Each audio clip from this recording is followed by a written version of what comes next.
பழையாறைங்கிற ஊர்ல பிறக்கிறாரு. தீவிரமான சிவன் பக்தர். வணிகம் செஞ்சு நிறைய பொண்ணும் பொருளும் சம்பாதிப்பாரு. தன் குடும்பத்தோட திருநள்ளூர் வந்து சிவனடியார்களுக்காக ஒரு மடம் கட்டி அங்கேயே அடியார்களுக்கு அன்னதானம் செய்வாரு. உடுத்திக்க புது கோவணம் கொடுப்பாரு. சிவத்தொண்டையே தன் உயிர் மூச்சா வச்சிருப்பாரு. ஒரு நாள் சிவனே உருவெடுத்த மாதிரி ஒரு சிவனடியார் வருவாரு. அவரை பார்த்ததும் அமர்நீதி அடியார் கண்கள்ல கண்ணீர் பெருக்கெடுத்து வழியும். அவரை வணங்கி இன்னைக்கு நீங்க இங்க தங்கி சாப்பிட்டு போகணும்னு வேண்டி கேட்டுப்பாரு. சிவனடியார் கொண்டு வந்த கம்புல 2 கோவணம் கட்டப்பட்டிருக்கும். அதுல ஒன்னு அவிழ்த்து இதை பத்திரமா வச்சுக்கோ, நான் போய் குளிச்சுட்டு வந்து சாப்பிட்றேன்னு சொல்லிட்டு ஆத்துக்கு போயிடுவாரு. சிவனடியார் குளிச்சுட்டு வரும்போது மழை வந்துடும். நனைஞ்சுக்கிட்டே மடத்துக்கு வருவாரு. அமர்நீதி அடியார் கிட்ட மழையில என் கோவணம் நனைஞ்சிருச்சு, உன்கிட்ட கொடுத்த இன்னொரு கோவணத்தை கொடு, உடுத்திட்டு வரேன்னு சொல்லுவாரு. சரின்னு எடுத்துட்டு வர அமர்நீதி அடியார் போவாரு. அவர் வச்ச இடத்துல அந்த கோவணம் இருக்காது. சிவா சிவாய போற்றியே நமச்சிவாய போற்றியே.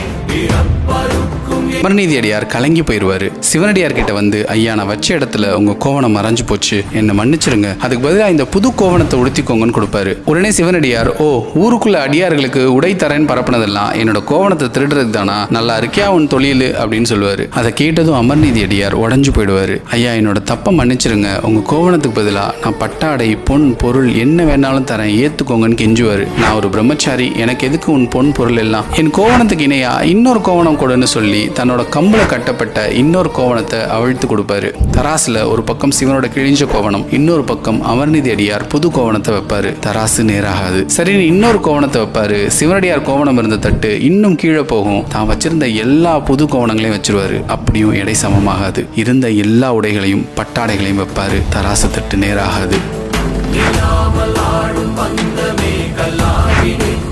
அது அமர்நீதி அடியார் கலங்கி போயிடுவாரு. போய் சிவனடியார் காலில் விழுந்து, ஐயா எல்லா உடைகளையும் வச்சுட்டேன், என்கிட்ட இருக்கிற மற்ற பொருள்களையும் வைக்க அனுமதி கொடுங்கன்னு கேட்பாரு. சிவனடியாரும் என்ன வேணாலும் பண்ணு, ஆனா என் கோவணத்துக்கு இணையா நிக்கணும்னு சொல்லிடுவாரு. உடனே அமர்நீதி அடியார் தன் கிட்ட இருந்த வெள்ளி பொன் பொருள் ரத்தினங்கள் எல்லாத்தையும் தராசுல வச்சிருவாரு. ஆனாலும் சிவனோட கிழிஞ்ச கோவணத்துக்கு ஈடாகாது. என்கிட்ட இருந்த எல்லாத்தையும் வச்சுட்டேன், இனி நானும் என் மனைவியும் என் மகனும் தான் இருக்கும், அடியார்களாகிய எங்களையும் இந்த தராசுல ஏற அனுமதிக்கணும்னு கேட்பாரு. சிவன் ஒத்துக்குவாரு. உடனே அமர்நீதி அடியார் தன் மனைவி மகனோட அந்த தராசை சுத்தி வருவாரு. அன்பை இழைத்து அடியார்களுக்கு செஞ்ச திருத்தொண்டுல நாங்க தவறாம இருந்தது உண்மைனா இந்த தராசு நேராகட்டும்னு சொல்லி நமசிவாய மந்திரத்தை உச்சரிச்சுக்கிட்டே தன் மனைவி மகனோட தட்டுல ஏறுவார்.